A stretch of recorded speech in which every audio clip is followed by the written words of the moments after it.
Hello, and welcome back to the Emerge Stronger podcast. My name is Sonia Thalman, and I am here with my co-host, Melody Oseguera. And today we are talking about the power of understanding who you are as a person, but not getting trapped into the labels. And I think it's really important that we use these of who we are to understand ourselves, but not to excuse the behavior. So we're using these things like attachment styles as a tool where we can grow, but not getting stuck there. And so, Melody, we're just going to dive right into it. And I think that often I hear clients will say things like, well, I'm just an anxious avoidant, and that's just who I am. And so they're over identifying like who they are rather than using it as a place to grow. Right. So a lot of times these tools can be very beneficial to help you have an understanding as to why you're being anxious or why you're being avoidant or why you may be triggered from, some experience that you have. So like if you were experienced sexual abuse as a child or whatever, and there are certain scenarios that can create triggers and stuff like that. So understanding yourself through disc or attachment style or whatever modality you may use is great because it does help you have understanding of why you may be doing some of the things that you do.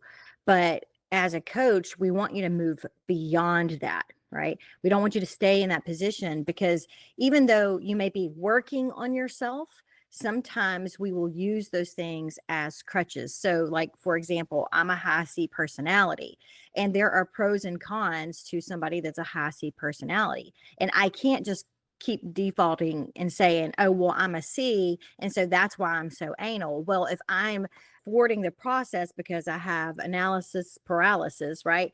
I can't keep using that as a crutch. I need to learn how to grow beyond that and realize, hey, we've got to get moving to achieve a goal or whatever it is that we're doing. And so if we use those things as crutches, then even though we know about them, it's going to keep us stuck. And the mark of somebody that is a good coach is somebody that helps you move beyond that and not use that as a crutch. Yeah, absolutely. And I think that even like recognizing your example of I'm a high C, but recognizing that about yourself and also realizing that I'm going to use, let's just say in our workplace, I'm going to use my C personality to help us stay organized and move along and all of those things, but also recognizing that you can be flexible with that and you can adjust. And that's going to get you a lot further than being stuck with I am who I am. Right. And Right. I'm not going to change.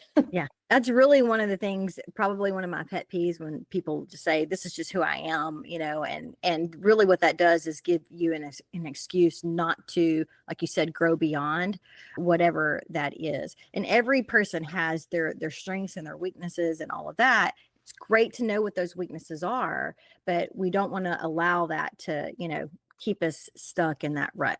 Right. And so one of the things we have a client we've discussed before, and she's very aware of her anxious preoccupied attachment style. And in a lot of interactions with her spouse, she'll say, oh, well, I was triggered or whatever. And so that's why I responded that way. And I get that. I understand that sometimes we do that, but we have to go through what we call the cycle of competency if we really want to grow beyond that. And so, when you take the assessments, you really don't know what you don't know yet. And then you take an assessment, whether it be DISC or attachment style or whatever the assessment is, and you come out and they kind of give you this label or this identifying quadrant or whatever that helps you understand more about yourself. But again, you have to go back through and say, okay, so what part of this serves me and what doesn't? And so when you realize it, the competency cycle is a 4-quadrant model. So you're first in unconscious incompetence, where you don't know what you don't know, but then you take the assessment and you become aware. So then you become conscious incompetent. So you're aware that it's there. You don't really know how to fix it. You can even start recognizing, okay, I feel anxious. But the goal is, especially if you're in coaching, is to help you shift from conscious incompetence to conscious competence. Okay. And conscious competence is I'm aware that I'm doing these things and I'm developing tools to overcome it.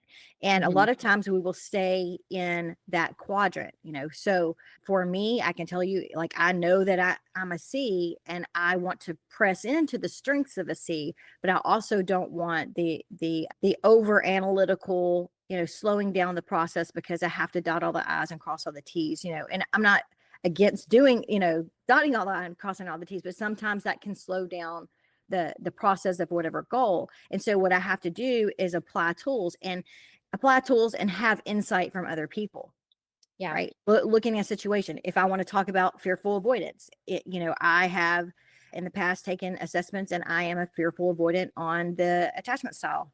And I know that about myself. And as trying to be as conscious, competent as I can, I realize, okay, I'm feeling avoidant because, this other person is anxious, but that doesn't excuse my avoidance, right? I Right. have to push beyond that and say, okay, how can I help regulate them so that I can make this relationship more secure, whether it be my spouse or my friend or my kid or whatever. I can see their anxiety, and as a fearful avoidant, when somebody's anxious, I want to pull away and be avoidant, right? Because I'm Mhm. like, I can't resolve your issues. Your issues are your issues.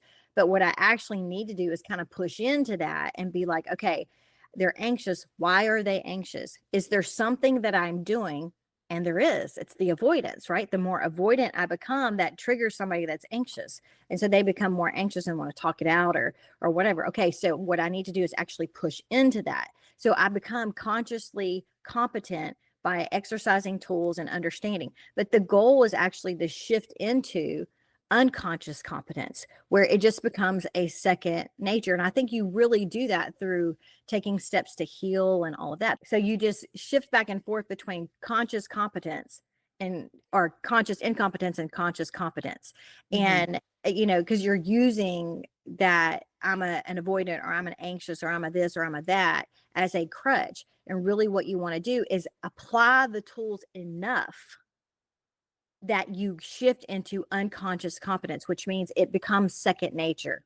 And so Yeah. when you recognize somebody's anxious, you automatically just kick in, okay, how can I help regulate? Now there's two sides of that. I can do whatever I can do to help them regulate, but they also have to take steps too, but I can't control that part. I can't Right. make them take steps. I can only recognize my part of it and push into it and try to show up for the relationship. And hopefully over time through healing and applying tools, a person will go into unconscious competence, but we always have to be careful because we can go back into unconscious incompetence. We can shift right back into that. And, Mhm. we've talked about this before of, certain things that I've become aware of in myself. And then I don't think about it, like I think I've achieved it or whatever. And then I realize I'm right back where I started. And Yeah. that's the benefit of having a coach or a close friend or somebody that's going to speak into your life to tell you the truth. Yeah. That example that you gave of wanting to pull back, somebody's anxious, I can't fix your problems, I'm going to pull back. How many times can you think of that maybe you lost an opportunity to heal and to connect, to help that person heal and to connect with that person on a deeper level? Because sometimes we rather like you're saying, rather than pressing into somebody, we're just turning around and turning the other way. And we've completely lost an opportunity because we've then made it about ourselves and Right. not about the other person. Yeah. I mean, I know personally, I have done that many times, not really realizing it, but then later thinking, oh, I responded that way because I was avoidant and what I Yeah. should have done for the relationship. Because, I believe that God is a reconciliation God. He wants us to be in reconciliation with whether it be our spouse or our friends or whatever. He does not want the breach of the relationship. Now, I know that that's not always possible in every situation because one of the parties doesn't desire to do that or one of the parties haven't changed or something like that. Mhm. But at the end of the day, we have to go back and kind of reconcile, or we should go back and reconcile that relationship and recognize that I also played a role in that. Like Yeah. my avoidance also played a role in that scenario. And I've got to own that part. That's why we say it's never just, in any situation, if there's any type of argument or disagreement, it's always two people always contribute to it, right? Mhm. It's never just one sided. Right. Yeah.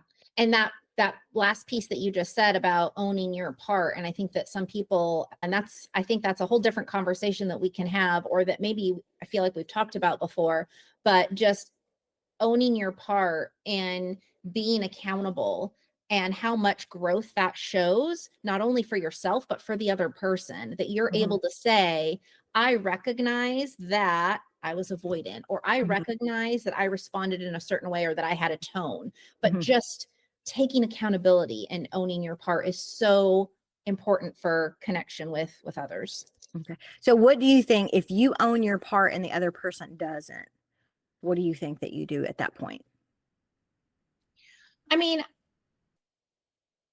sometimes I kind of feel like you just sit with it and let it be, and let's see if they may come back at a later time. But here's the other thing, and this is also what I find with a lot of our clients. You have a client that has come to us because there's a certain problem or a need that they're trying to address. We've got several clients that we've worked with for many years. Then you have their spouse, who I have one client that it's comes to mind, the spouse who has sat where she has sat for the last 2.5 years. There's been, as far as from what I can tell, there's been no growth.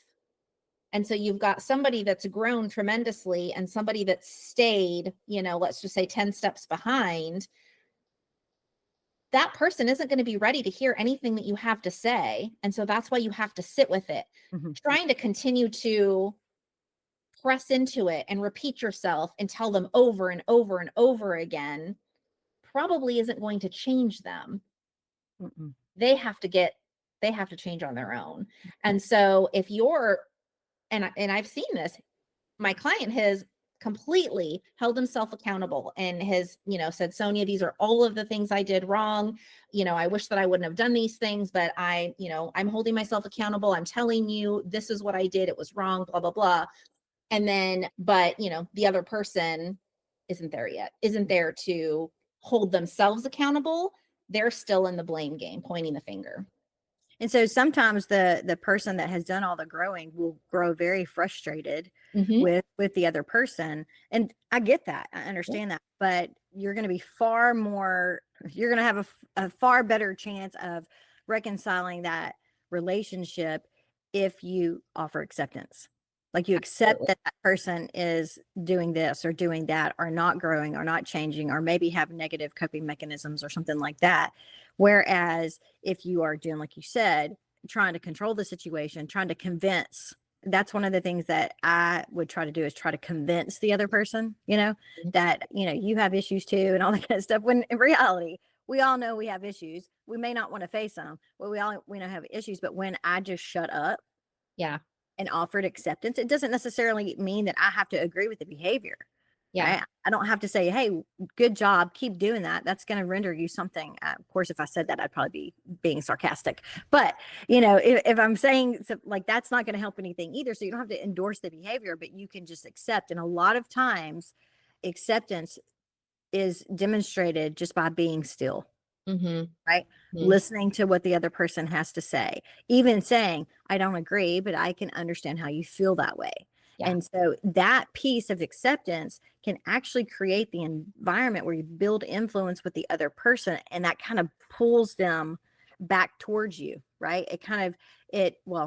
It creates that relationship because everybody wants a soft place to fall, right? Everybody wants to be able to say what they need to say and the other person accept them for who they are.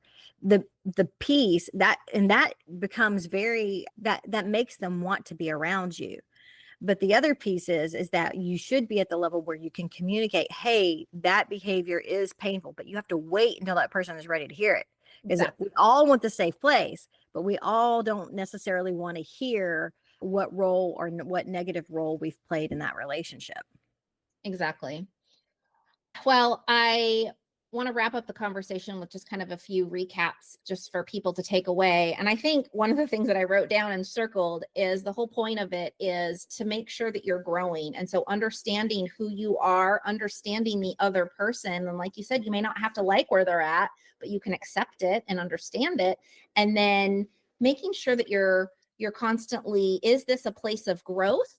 Is how I'm feeling or how I'm reacting or responding when I'm triggered, is this a place of growth, or am I going to stay stuck there because I'm an anxious avoidant, or because I'm a, anxious preoccupied, or because I'm dealing with a narcissist? And so just to contribute to what you're saying is you can't control the other person, but you can control you. So don't allow the label to keep you stuck. Don't stay in that conscious incompetence. Move to conscious competence where you're actually applying the tools and learning, and then eventually they do become that second nature. Are the labels, especially when it comes to attachment style, you can heal those things. Yeah. Right. And if you're thinking of like your disc profile or something like that, like I don't necessarily need to be a different disc profile, but I need to understand and accept that there are some negative things about somebody that's a C, and kind of work on that, or don't let it at least thwart my progress and push into those strengths. So the labels, although they are great, you don't have to stay stuck there. Yeah, absolutely. Well, and to wrap it up, I just thought we have an emotional intelligence guide. And so that's going to help you with your growth, helping you from staying stuck, and really helping you to understand your attachment style and your disc and how to use it to move forward and to not just stay put. So you can get our guide on our website. If you go to itsnotover.net, tools for growth, or our shop page, we have tons of free resources. So check it out, and we will see you next week. Bye. If you've made it to this portion of the podcast, thank you so much for listening all the way through. We would love it if you would leave us a review or share it with your family and friends. To get more information on the topics we discussed in this podcast today, like the 4 competencies and also the emotional intelligence guide, please visit our show notes, click the links, and you will find your resources there. Thanks again for listening, and we'll see you next week.